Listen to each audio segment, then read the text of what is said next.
It ain't just like, oh, they just came out of nowhere and said we scared of black people, especially black men. We've shown them. Everybody. Now, this is Mr. J. You got a little glare in the background, sunlight coming in, give it a little natural light. You can't see me, my bad. I know I'm a little dark. Charlie Murphy. It's about to be a straight up jungle fest. Like, he getting ready to just blow smoke up his black ass, and he gonna let him do it.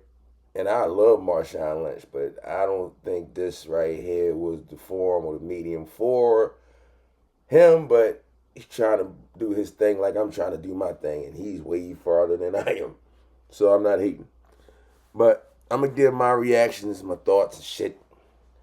If you like and subscribe, leave a comment, whatever. I got my beer and shit.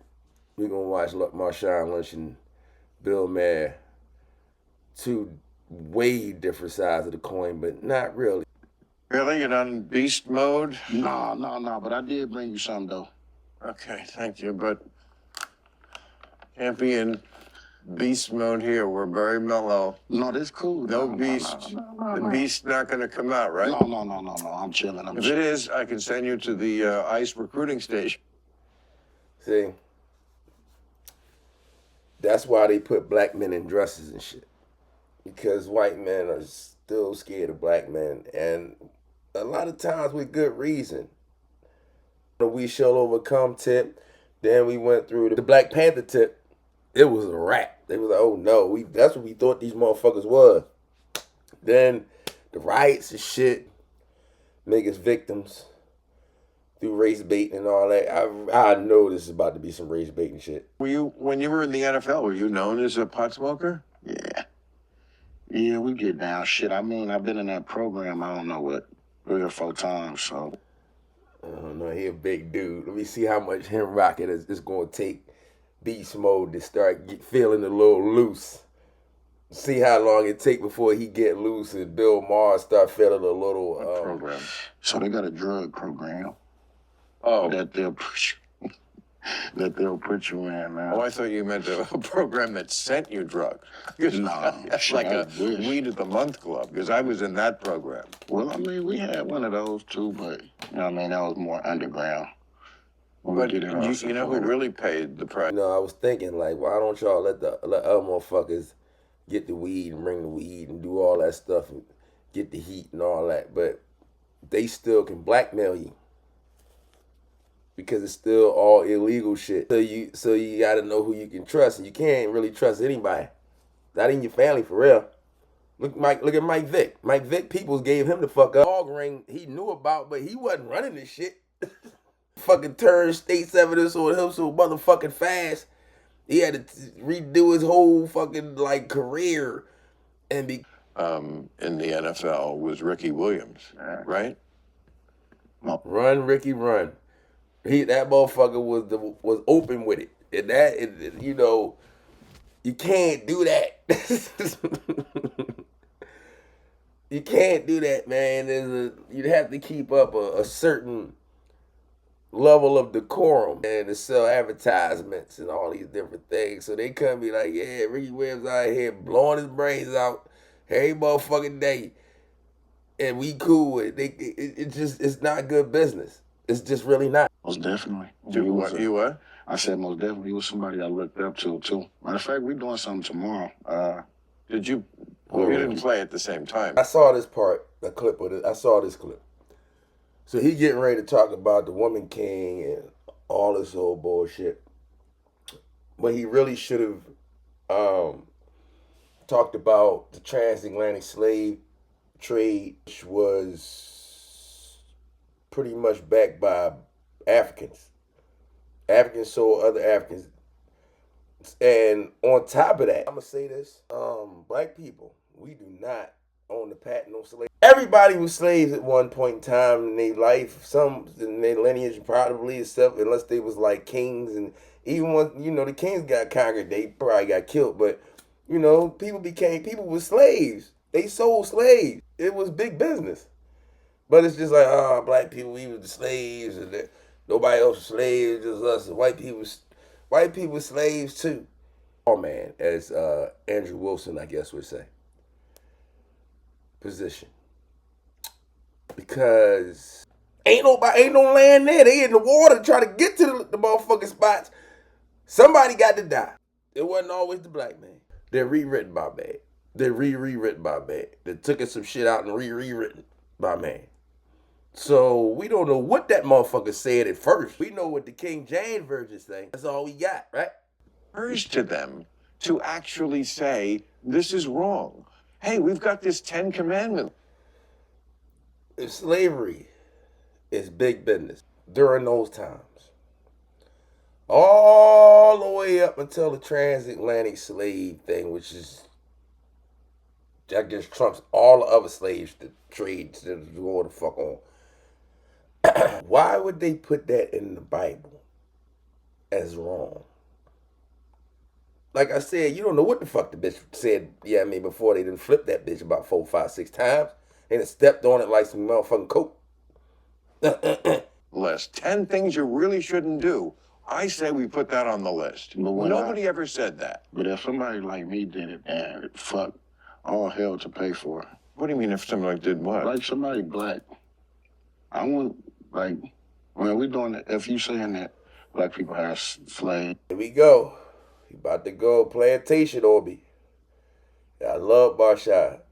That if this get to you, you get mad at me, you want to beat me up. I doubt this get to you. But if it get to you, you about to go full plantation mode. Not beast mode on this. But go ahead, because I want to get to this point and I want to talk to y'all. And y'all get mad with me or whatever. But he ain't the dude to talk about this shit, because you're not going to respect him because he's not us, I guess. He's not like us. Which is, well, this ain't the dude to talk to about it regardless. Going on in the world right now, sorry, fucked up like shit. Will Arnett, individuals that don't have this, that call, that I'm gonna answer for, like, no matter what. Cause when y'all bring me on y'all, I don't want to sound insensitive with this, but I play sports. People that play sports, people that excelled in sports, or they were just trash, or they just loved it and they just played it and did what they do. Especially football. We know what we signed up for, because a lot of us is paying for the shit now. I probably loved playing basketball more than football, but I was way better at football. So, I seen the motherfucker get his leg snapped in 3. That shit, changed my motherfucking life a little bit. But I was right back out there the next week running the fucking, doing football. The game stopped that day. But next week, he's out there again, tearing each other's asses the fuck up. Bang! Let me think on it. I don't really have to think on it. No, if a motherfucker died or almost died on the field, I guess you shouldn't play the game after that. But there have been plenty of people that have broken their necks and on the field, and they kept playing the game. It was before this weak ass, soft ass shit that's going on.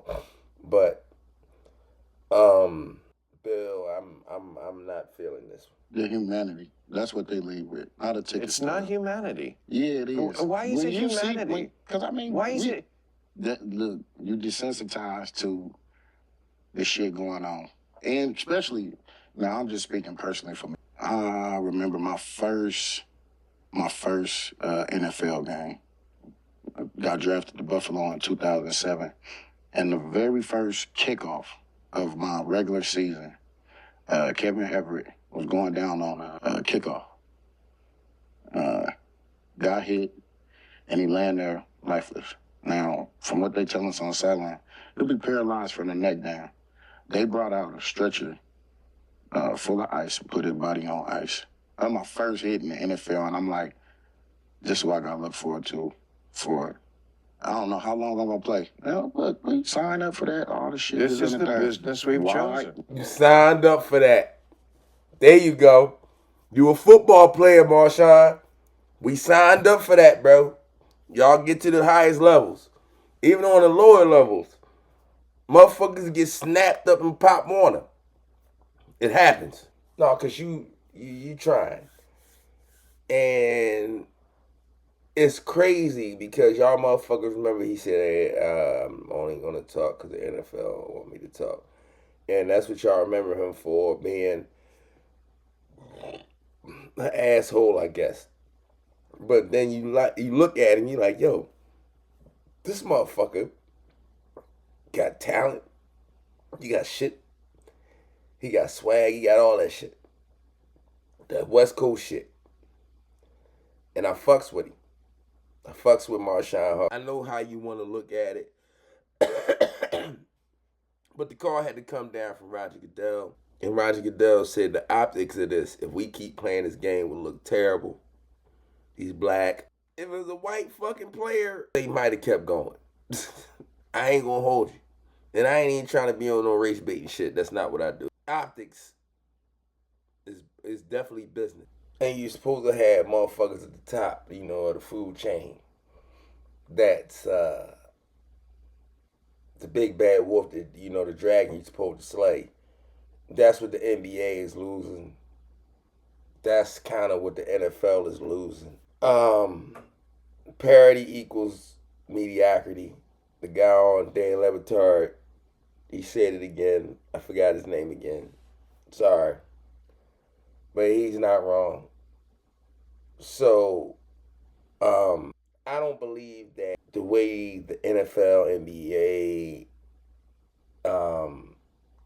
are trying to push their brands it's a terrible business. But I'm not, because this is like an hour jump. Let's say this is part one. And if y'all like part one, like and subscribe, leave comments. I'll do the part two to this. Because I'm gonna stop it right here. I'm not even gonna look no further. Bubble Popper.